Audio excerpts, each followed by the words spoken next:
A common question people have as they're getting ready to retire is, how do I create a retirement paycheck? How do I turn my investments, my 401ks, my IRAs, my brokerage accounts into monthly income? And I want to talk to you a little bit about the strategy, the philosophy, and how you can think about this, how you can design it for yourself. But ultimately, when you think about retirement, retirement's all about cash flow. It's all about, you want to make sure you have enough income coming in to cover all of your expenses. Now, some of you are going to have guaranteed income. Most people are going to have Social Security as kind of the foundation, the bedrock of their retirement cash flow plan. But then some of you are going to have pensions, and that's part of your retirement paycheck. And then finally, you're going to need portfolio withdrawals. You're going to need to take money out of these accounts where you've been saving your whole life so that you can go spend the money doing the things you want. And so if you really want to have a good retirement paycheck, a good retirement cash flow plan, you really need to understand what that income is going to look like and what the expenses are going to look like. And so in today's video, I want to share with you how you can use the retirement budget calculator to start building this for yourself, how you can start visualizing it, and you can do this for free. But then I also wanted to talk a little bit about the philosophy. So there's a couple of different approaches for how to generate a paycheck in retirement. One is you just have this total return portfolio. You have your stocks and your bonds, maybe your 60-40 or 70-30 or whatever you're comfortable with from a risk standpoint. And then you're just taking out portfolio withdrawals. And for some people, especially people that have oversaved for retirement, like the chances of you running out of money in retirement are very slim. You can afford the volatility. It's not going to keep you up at night. That can be a really good strategy for people. Some people look at this and they say, boy, we've got this much money set aside. If we have dividends and interest of X dollars per year, that covers all of our expenses, and we don't really need to take portfolio withdrawals beyond that. So some people will set up something like a portfolio that is focused on dividends, growing dividends, and paying that cash flow out to you. And that's one strategy. Less optimal, I think, than a total return strategy, but we see people do that. The last thing I want to talk to you about are time segmenting strategies. And these can be ideas where you're either thinking of like a barbell strategy or a bucket strategy. But the idea is that you have the first couple of years of withdrawals, portfolio withdrawals, set aside in lower risk accounts, and money that you don't need for a longer period of time you're being more aggressive with. And the idea is that time is the cure to the volatility of the stock market. On a daily basis, it's who knows, the market's up, the market's down. But when we step back over longer periods of time, the market has an upward trending arc. Now, we have seen times in recent history from 2000 through 2009, we call that the dot-com bubble, and the financial crisis hit at the same time, so we call that the lost decade. And so that was a 10-year period where stocks were negative as measured by the S&P 500 index. And so there are risks associated with investing, and especially once you start pulling money out of these accounts. So what gives people a lot of peace of mind is to know that the first couple of years of retirement are set aside, or I should say those portfolio withdrawals are set aside. That retirement paycheck is set aside in lower risk money, and the money you don't need for the longer period of time is going to be invested more aggressively. So that's what I'm going to show you today, using the retirement budget calculator to help you visualize this. And of course, you can go to retirementbudgetcalculator.com and sign up and try it for yourself. But let's dive in. So this is a year-by-year cash flow plan. We created it for John and Nancy. You'll notice that he's going to be 61 years old at the end of this year, and she's going to be 60 at the end of this year. They're currently working. The green line represents the year of retirement. And to find this information, you just come over here, you enter information about your birthday, your retirement date, you enter information in about assets and liabilities. This is where you're going to put in your spending and your income and things like Social Security. We're going to estimate federal income taxes every year as they're preparing for retirement, but that gets us down here to the retirement optimizer. And so I want to show you what's happening. So you can see once they retire, while they're working, they have really good income. But once they retire, they're planning to start Social Security as soon as they're eligible, so at 62 in 1 month. And so you can see in 2027, he's going to have 26,000 of Social Security, she's going to have 17,000 of Social Security. Now, the reason it's a little bit different is because they have different birthdays. So remember, they're going to start when they're 62. Once they get to 2028, in their example, we're assuming that their Social Security benefits were identical, that they both paid and worked the exact same. Of course, that's not going to be how it is for you, but this is just a model that I'm trying to illustrate how this would work. But you notice John's going to have Social Security, Nancy's going to have Social Security. This is their annual Social Security income, which totals $54,000 for the year. That's a pretty nice start for a foundation on a paycheck, especially when you consider that when we get down here to 2028, they're going to have $54,000 of income, but their budget requires $91,000. So they're going to have to take an additional $37,000 of portfolio withdrawals. That's your shortfall. That's how much you need coming out. So you can see the first year of retirement, they're going to need $44,899. The second year of retirement, they're going to need $37,667. And the third year of retirement, they're going to need $45,848. And we keep going. So this is how we determine how to create the retirement paycheck. So if we use our calculator, this first year, $44,899 divided by 12 tells us that they need a paycheck. They need money, a portfolio withdrawal coming out of their account of $3,741.58. And then the question becomes, okay, well, which account are we going to draw from first? Are you going to take from your brokerage account, your IRA, your Roth IRA? The conventional wisdom is to draw down your non-qualified assets first, so something like a brokerage account first, and then you're going to dip into your IRA or your qualified assets second. And then the last money you touch typically is your tax-free money. That's going to be money like your Roth IRAs, because it's growing tax-free, especially right now as I'm recording this in 2025. We have some really low tax rates, plus we have this new enhanced senior deduction for people that are over 65. So it's a good time to be paying taxes, I guess is what I'm saying. So we're going to save that taxable money out into the future because, look, the reality is we have $37 trillion of debt. And the concern that a lot of people have is that eventually taxes may go up.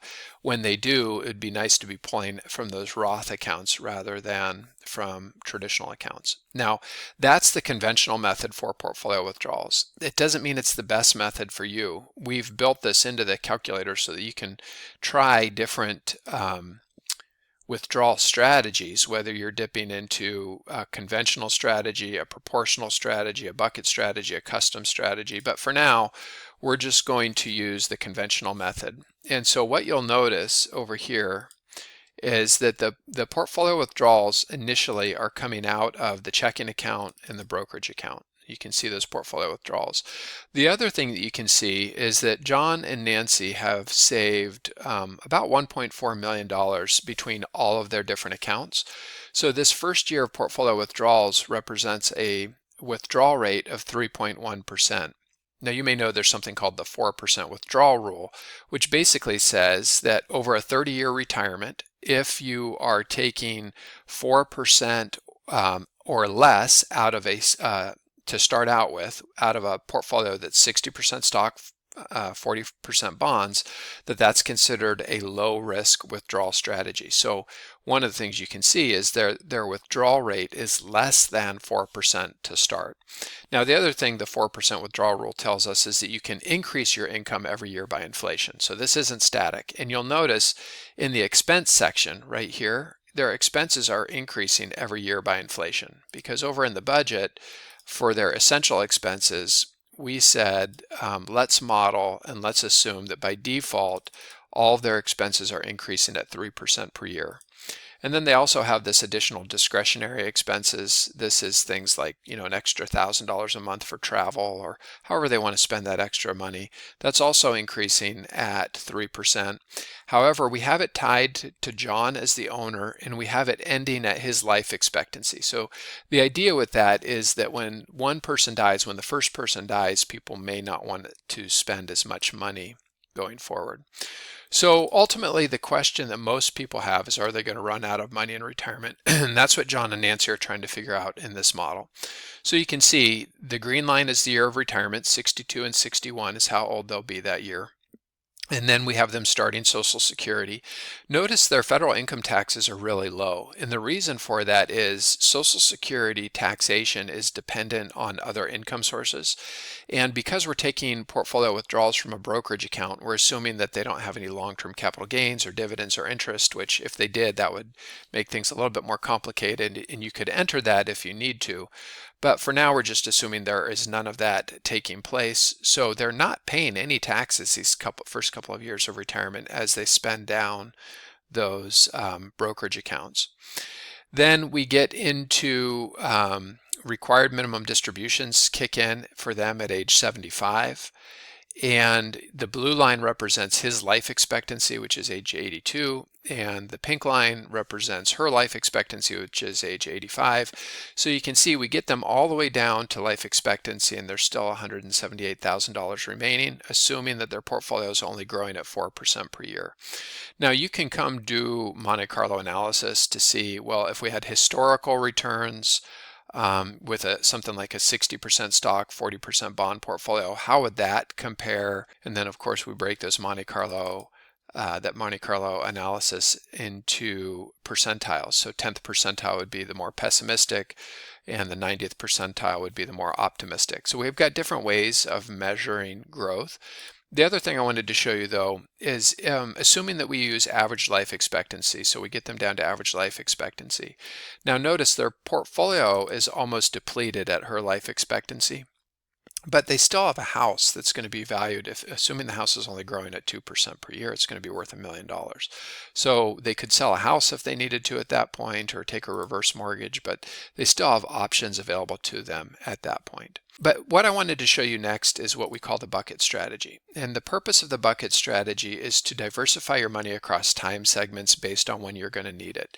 So here you can say, okay, if we wanted the first 5 years of our portfolio withdrawals to be really conservative, we don't want to have to worry about what's going to happen in the stock market for the first 5 years of retirement. We set this to 5 years, and it tells us that those portfolio withdrawals are $248,000.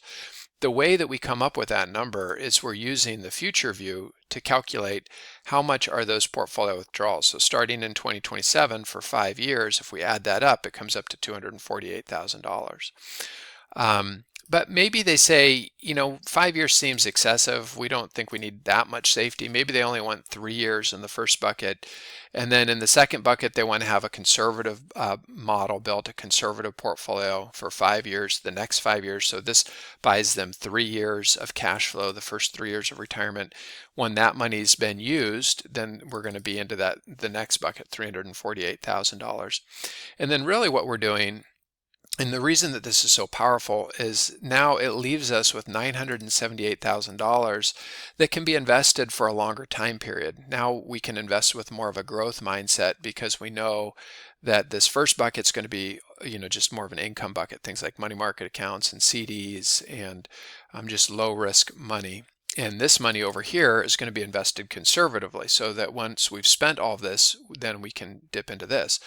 But the idea is that because we know what the monthly portfolio withdrawal is going to be, and we know that we want 3 years of those portfolio withdrawals, we set up that money market account or that cash account to pay $3,741 per month, or I shouldn't say pay, but to transfer it from your money market account to your checking account that you're used to spending out of.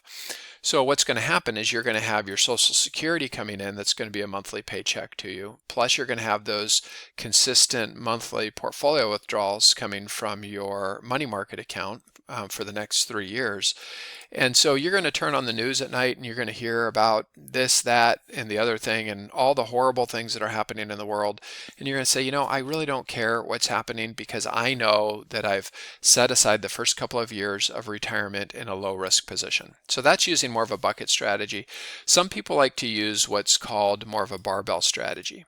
And that's for this is where you're being an extreme pessimist and an extreme optimist at the same time. So to do something like a barbell strategy, you would set this middle bucket to 0. So you're only going to have 2 buckets in a barbell strategy. And then for the first bucket, you're going to say, well, geez, I want 10 years of portfolio withdrawals, safe, secure, and guaranteed. And then that's going to allow you to leave the rest of the money in an at-risk position. You know that you have 10 years before you don't need to touch that money. So that's more of the barbell approach, where 10 years of really low risk money and 10 years of more aggressive money where you can try to earn a higher rate of return. But ultimately, what we really want to solve for is that first 10 years of retirement, from 60 to 70, when you're first taking those portfolio withdrawals. That's when a bad sequence of returns can really hurt you the most. As you get older, poor timing of sequence of returns becomes less of a concern because the amount of time that we have to plan for decreases as you get older. So anyways, I hope you found this helpful. Ultimately, what you want to do is create a retirement paycheck, something that just gives you that consistency that you've been used to living on all these years as you've been preparing for retirement. So let's try to make this transition into retirement as seamless as possible.